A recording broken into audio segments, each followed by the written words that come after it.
started. Okay. Hello friends, I am doctor Hinavani आणि आपण स्कॉलरशिपमध्ये मराठीमध्ये आपण पहिले 3 टॉपिक आपले बघितले, ज्याच्यामध्ये आपण काय काय बघितलं आतापर्यंत. तर पहिलं जो टॉपिक होता त्याच्यामध्ये आपण एक उतारा आपल्याला दिला जाईल, त्याच्यावरून आपण प्रश्न उत्तरं कशी लिहायची ते बघितलं. त्याचप्रकारे आपल्याला एक कविता दिली जाईल, त्याच्यावरून कशा प्रकारे प्रश्न उत्तरं लिहायची ते आपण बघितलं. आणि तिसरं टॉपिक जो आपण बघितला होता तो होता की एक संवाद आपल्याला दिला जाईल. आता त्या संवादामध्ये एकापेक्षा जास्त 2 जण ऑब्व्हियसली असतील किंवा 2 पेक्षा जास्त असतील आणि त्या लोकांमध्ये जो संवाद होतोय त्याच्यावर आधारित प्रश्न उत्तरं आपण बघितली. तर आपण बघितलं होतं की ह्या प्रत्येक टॉपिकवर तुम्हाला 3 क्वेश्चन्स हे विचारले जातील, त्याची उत्तरं तुमच्या तिथेच असणार आहेत, उतार्यामध्ये किंवा कवितेमध्ये आणि किंवा संवादामध्ये. आणि प्रत्येकी 3 प्रश्न जे आहेत त्यांची आपल्याला उत्तरं द्यायची आहेत. योग्य उत्तराला सर्कल आपल्याला करायचं आहे. ओके. तर आता आपला नेक्स्ट जो टॉपिक आहे तो आहे समानार्थी शब्द. आता काय समानार्थी शब्द म्हणजे? समान म्हणजे काय? सिमिलर. अर्थ म्हणजे मीनिंग. म्हणजेच काय की those words who have same meaning.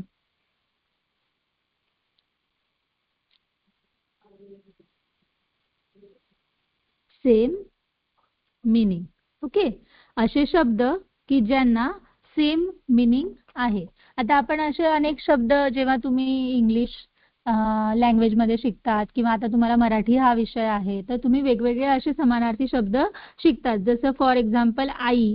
आईचा समानार्थी शब्द काय आहे? माता किंवा जननी. किंवा आपण म्हणू की पिता. पित्याला समानार्थी शब्द काय आहे? तर वडील. ओके. भ्राता म्हणजे भाऊ. तर असे वेगवेगळे समानार्थी शब्द आपण बघतो. ओके. तर ह्या समानार्थी शब्दांवर आधारित कशा प्रकारचे प्रश्न आपल्याला स्कॉलरशिपमध्ये येतील ते आपल्याला आज बघायचं आहे. तर समानार्थासाठी वापरले जाणारे शब्द म्हणजे समानार्थी शब्द. आता इथे खूप मोठी लिस्ट दिली आहे की समानार्थी शब्दांची, ज्याच्यामध्ये अपराध म्हणजे काय? तर गुन्हा. अलंकार म्हणजे दागिना. अवघड म्हणजे कठीण. अंग म्हणजे शरीर. अंत म्हणजे शेवट. अंधार म्हणजे काळोख. आकाश म्हणजे नभ. तर तुम्हाला लास्ट टाइम जेव्हा मी सांगितलं होतं, तुम्ही जर ते फॉलो केलं असेल की काना, मात्रा, विलांटी वगैरे तुम्हाला जर वाचता आलं तर तुम्हाला मराठी शब्द हे वाचता येतील. आता हे शब्द तुम्ही बाय हार्ट करू शकतात, जे इथे खूप मोठी लिस्टमध्ये दिलेलं आहे ते.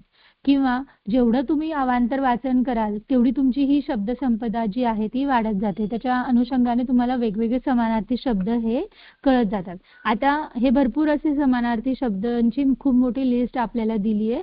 तुम्ही आरामात घरी बसून ही लिस्ट वाचू शकतात आणि मोस्टली याच लिस्टवर आधारित तुम्हाला हे क्वेश्चन्स खाली विचारलेले आहेत.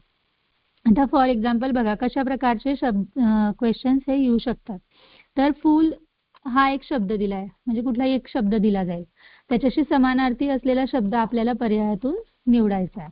मग आता इथे भरपूर शब्दांचे ऑप्शन दिले आहेत की यामिनी, सुमन, निशा, सरिता. आता तुम्हाला माहिती आहे सरिता म्हणजे नदीला समानार्थी शब्द आहे. निशा म्हणजे रात्रीला समानार्थी शब्द आहे आणि यामिनी हा पण रात्रीला समानार्थी शब्द आहे. तर योग्य पर्याय काय आहे? सुमन, जो की फुलाला समानार्थी शब्द आहे आणि म्हणून योग्य पर्यायाला सर्कल केलेलं आहे.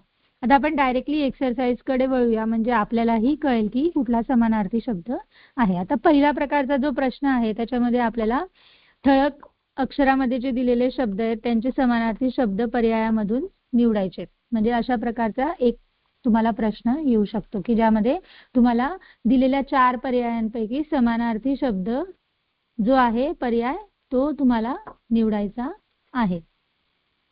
ओके. हे आपण थोडंसं इलॅबोरेटेड. चौथा ऑप्शन आपल्याला दिसत नव्हता, आता आपल्याला सगळे ऑप्शन दिसतात. ओके. तर बघा काय काय प्रश्न आहे. तर पहिला शब्द आहे राजा. राजा हा वर्ड ठळक केलेला आहे आणि इथे 4 ऑप्शन तुम्हाला दिलेले आहेत. आता याच्यापैकी कुठला योग्य पर्याय आहे ते आपल्याला निवडायचं आहे. तर कुठले कुठले ऑप्शन्स आपल्याला दिलेले आहेत? भृंग, नृप, नायक, वनराज. तर याच्यापैकी कुठला शब्द जो आहे तो राजा या शब्दाचा समानार्थी शब्द आहे? भृंग म्हणजे भुंगा, भ्रमर. ओके. ज्याला तुम्ही हनीबी पण म्हणू शकतात. ओके. नृप म्हणजे राजा, म्हणजे हा एक आहे बाबा की जो राजाला समानार्थी शब्द असू शकतो. नायक म्हणजे हिरो, आणि वनराज म्हणजे आपण mostly lion, the king of jungle वगैरे त्याच्यासाठी हा शब्द वापरतो. पण जर किंग म्हणजे राजा या अर्थाने जर कोणी तुम्हाला विचारलं तर आपल्याला समानार्थी शब्द कुठला आहे? नृप. तर तुम्हाला इथे काय करायचंय? तुम्हाला इथे योग्य पर्यायाला निवडायचंय, म्हणजे नंबर 2 हे ऑप्शन करेक्ट आहे, तर त्याला आपल्याला सर्कलने फिल करायचंय. ओके. नंतर नेक्स्ट क्वेश्चन आहे सदन. आता तुम्हाला पहिले माहिती हवं की सदन म्हणजे काय. सदन म्हणजे काय? तर घर. ओके. आता घर या शब्दाला समानार्थी शब्द आपल्याला शोधायचा आहे. आलय, नगर, धरती, तुरक. आता नगर म्हणजे सिटी, धरती म्हणजे अर्थ किंवा जमीन, तुरग म्हणजे पण वेगळा अर्थ होतो, पण आलय म्हणजे जिथे आपण राहतो ते म्हणजे सदन. तर योग्य पर्याय काय आहे? आलय. म्हणजे तुम्हाला एक या ऑप्शनला सर्कल करायचं आहे. पुढचा प्रश्न आहे की आभाळ हा शब्द दिलेला आहे आणि तुम्हाला योग्य पर्याय हा निवडायचा आहे. तर आभाळ म्हणजे काय? स्काय. ओके. आता स्काय म्हणजे या इथे कुठला पर्याय आलेले आहेत? ग्रह म्हणजे स्टार्स, खग म्हणजे पक्षी, गगन म्हणजे स्काय, आणि निकेतन म्हणजे पुन्हा घर, हाऊस, होम. म्हणून योग्य ऑप्शन काय आहे इथे तुमचा?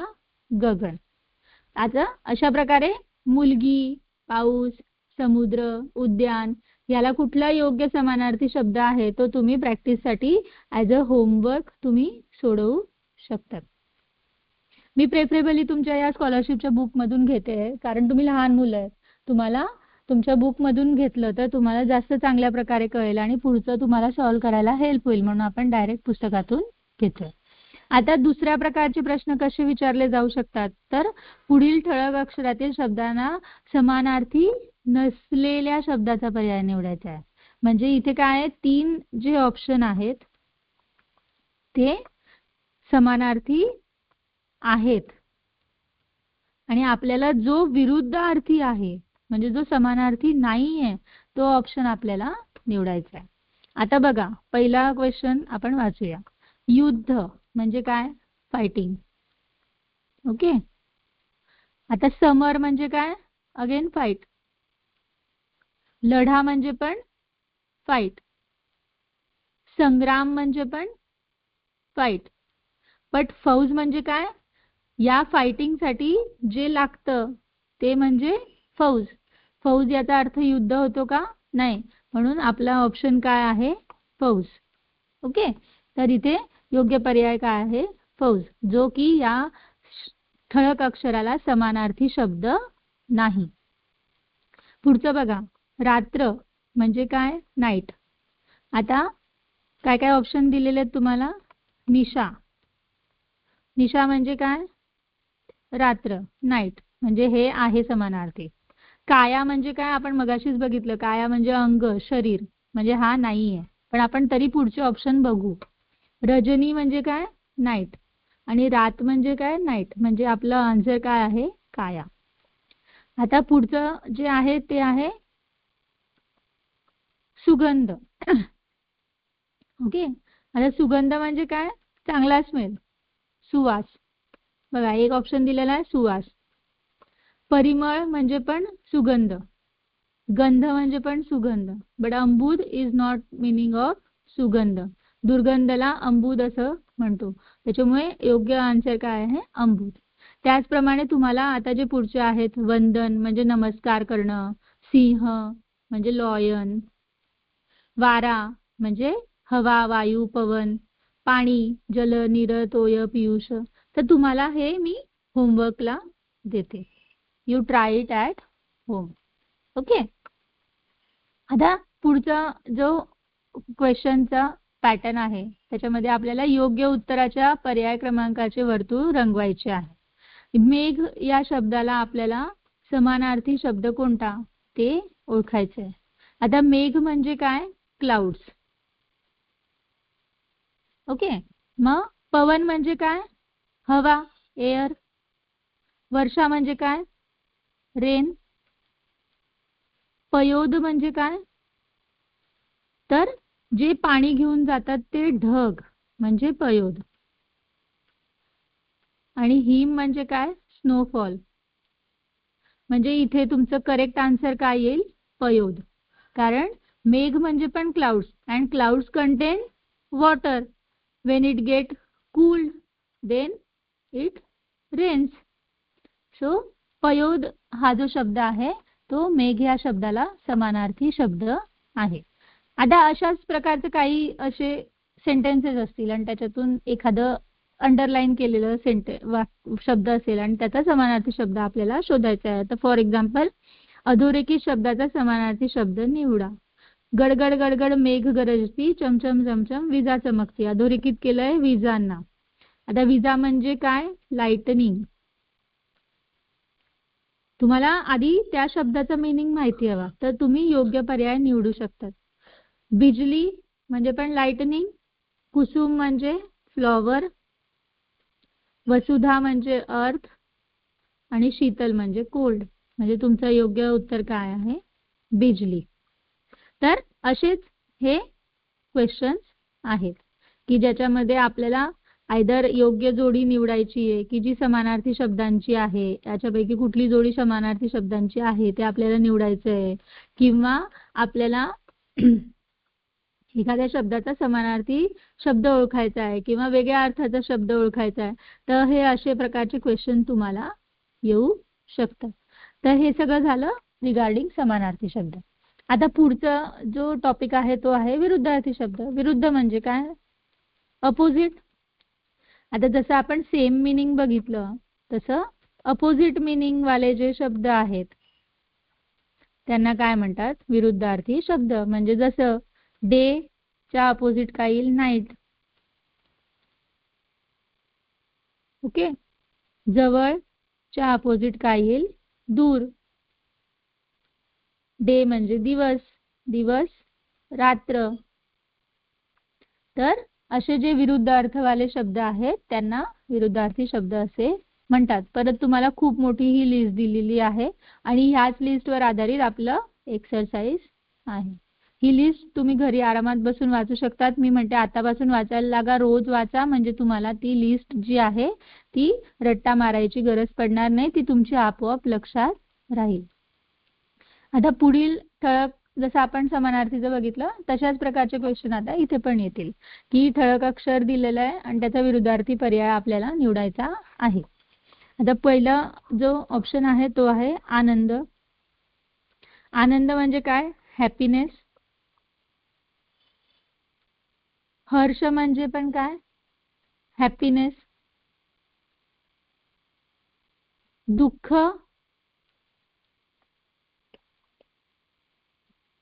दुःख म्हणजे काय? हॅपीनेसच्या अपोजिट सॅडनेस. यातना म्हणजे पण सॅडनेस. आणि कळ म्हणजे पण काय? आनंद नसतं ती पण कळ म्हणजे पण दुःख डिनोट करणारा एक विशेषणच आहे. त्याच्यामुळे आपला पर्याय काय आहे? हर्ष की दुःख. आता बघा, यातना म्हणजे पण वेदना, आनंदाच्या अपोजिट आहे. कळ म्हणजे पण वेदना, पण आनंद याला एक्झॅक्ट अपोजिट काय आहे? दुःख. हर्ष काय आहे? त्याला समानार्थी शब्द आहे. पण दुःख काय आहे? त्याला विरुद्धार्थी शब्द आहे. आणि आपल्याला विरुद्धार्थी शब्द इथे निवडायचा आहे. तर आपलं ऑप्शन येईल दुःख. पाप च्या अपोजिट काय येईल? तर पवित्र नाही येणार, बेढप पण नाही येणार. पुण्य, येस, पाप पुण्य आपण बऱ्याच वेळा ऐकलंय असं. गोड कडू. ओके.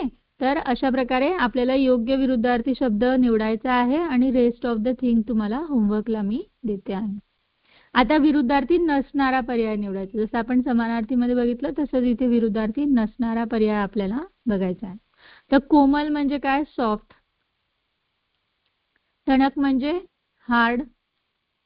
मृदू म्हणजे सॉफ्ट, कठोर म्हणजे पण हार्ड आणि कठीण म्हणजे पण हार्ड. तर कोमलच्या सॉफ्टच्या अपोजिट 3 कठीण, हार्ड, कठोर असे शब्द आलेले आहेत. पण सॉफ्टच्या सिमिलर एकच शब्द आलाय, तो म्हणजे मृदू. आणि आपल्याला विरुद्धार्थी नसलेला पर्याय निवडायचा आहे, म्हणजे आपला आन्सर आहे मृदू. ओके, मृदू हे आपलं आन्सर आहे. आता लघु म्हणजे काय? स्मॉल. आता त्याच्या अपोजिट काय येईल? मोठा. पण आपल्याला विरुद्धार्थी नसलेला शब्द निवडायचा आहे, म्हणजे ज्याचं मीनिंग स्मॉल आहे तोच आपल्याला शब्द निवडायचा आहे. तर आता काय काय ऑप्शन आहे तुमच्याकडे? मोठा, विशाल, गुरु. सगळ्यांचं मीनिंग आहे बिग किंवा ह्यूज किंवा हेवी. आणि आपल्याला तो मीनिंग नको आहे, कारण आपल्याला अपोजिट वर्ड नको आहे. आपल्याला सिमिलर मीनिंग वाला वर्ड हवा आहे, म्हणजे आपला आन्सर येईल लहान. ओके, विरुद्धार्थी नसणाऱ्या पर्याय क्रमांकाचं वर्तुळ आपल्याला निवडायचं आहे. तसंच हे पुढचे आहे शहाणा म्हणजे हुशार आपण म्हणतो, मग त्याचा अपोजिट येईल वेडा, मूर्ख, खुळा.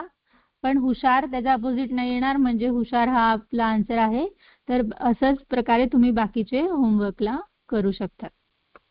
आता नेक्स्ट जो पॅटर्न आहे त्याच्यामध्ये अगेन सेंटेन्सेस दिलेले असतील किंवा पर्यायी जोड्या दिलेल्या असतील आणि आपल्याला योग्य जोडी निवडायची असेल. आता फिकट या शब्दाचा विरुद्धार्थी शब्द कोणता ते आपल्याला विचारलेलं. फिकट म्हणजे काय? Faint, light. याच्या अपोजिट काय येईल? डार्क. मग कुठले कुठले ऑप्शन दिलेत? नरम म्हणजे सॉफ्ट, नाही येणार. कोरडा म्हणजे ड्राय, तो पण नाही येणार ऑप्शन. गडद म्हणजे डार्क, येऊ शकतं. आणि घट्ट म्हणजे थिक, पण आपला योग्य पर्याय काय आहे? गडद. आळशी म्हणजे लेझी, काम न करणारा. त्याचा विरुद्धार्थी कोण येईल? उद्योगी. ओके. आता काही काही विरुद्धार्थी शब्द हे बनताना त्यांना काही प्रिफिक्सेस, सफिक्सेस लागतात, ते आपण बघूया एकदा. ओके, आता बघा ही जी लिस्ट तुम्हाला दिलेली आहे, पहिली यादी, ह्याच्यामध्ये एक्झॅक्टली वेगळे शब्द त्यांचे विरुद्धार्थी शब्द आहेत. फॉर एक्झाम्पल, की जसं एखादा शब्द आहे अलीकडे, तर त्याचा विरुद्धार्थी शब्द आहे पलीकडे. म्हणजे ह्या अलीकडे आणि पलीकडे हे दोन वेगळे शब्द आहेत. गरीब, श्रीमंत दोन वेगवेगळे शब्द आहेत.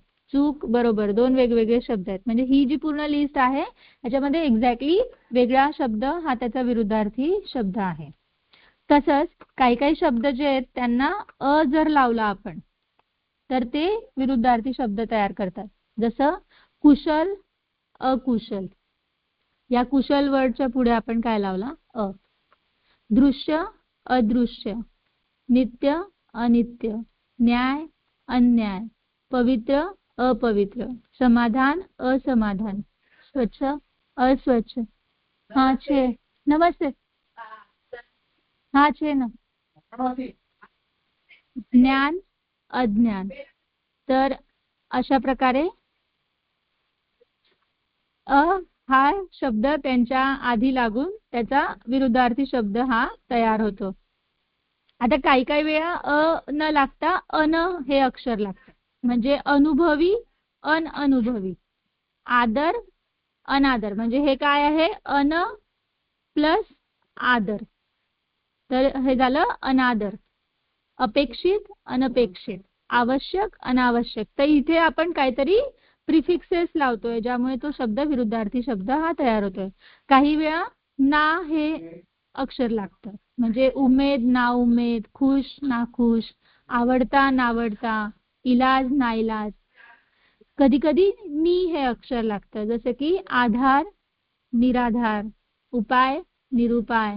रोगी, निरोगी. म्हणजे ह्या प्रत्येक शब्दाच्या आधी निर हा प्रिफिक्स लागला आहे आणि त्याच्या पुढे आपला जो शब्द आहे तो आपण लिहितो. ओके, हा र अर्धा असल्यामुळे हे जे पण काही स्वर आहे ते त्याच्यामध्ये मिक्स होऊन जातात. आशा, निराशा. सुरस, नीरस. आणि कधी कधी गैर हे अक्षर लागलंय, कधी कधी अप हे अक्षर लागले. तर अशा प्रकारे हे विरुद्धार्थी शब्द हे तयार होतात ज्यांच्यामध्ये प्रिफिक्सेसच्या स्वरूपामध्ये आयदर तुम्हाला अ लागेल किंवा अप लागेल किंवा ना लागेल किंवा अन लागेल किंवा बे लागेल. तर असे वेगवेगळे प्रिफिक्सेस आपण लावून विरुद्धार्थी शब्द तयार करतो. तर आता त्याच्यावरच अधोरेखित एक आपल्याला क्वेश्चन आला आहे की समज हा जो शब्द आहे त्याचा विरुद्धार्थी शब्द लिहिताना आधी कोणतं अक्षर लावावं लागेल. मग लावून बघायचं. अपसमज असं काही होतं का? नाही. बिनसमज होतं का? नाही. बेसमज होतं का? नाही. हिंदीमध्ये होतं. गैरसमज होतो का? हो. गैरसमज म्हणजे मिसअंडरस्टँडिंग. तर इथे कुठला योग्य पर्याय आहे? गैर हा योग्य पर्याय आहे. ओके. आता पुढचं जे आहे, रोहन हा धीट मुलगा आहे. धीट म्हणजे धीट. ओके. म्हणजे हिम्मतवाला वगैरे आपण जे म्हणतो ते. मग धीटच्या अपोजिट काय येईल? भित्रा. ओके. कंसात दिलेल्या शब्दाचा विरुद्धार्थी शब्द निवडा. आजकाल भाज्या खूपच डॅश डॅश आहेत. स्वस्तच्या अपोजिट काय येईल? महाग. मग महाग हे तुमचं योग्य पर्याय. ओके. आता सावध जो शब्द आहे त्याला कोणतं अक्षर जोडून त्याचा विरुद्धार्थी होईल? तर बेसावध. ती लिस्ट जर तुम्ही नीट वाचली ज्याच्यामध्ये प्रिफिक्सेस लागलेले आहेत तर तुम्हाला हे क्वेश्चन सोडवता येऊ शकतात.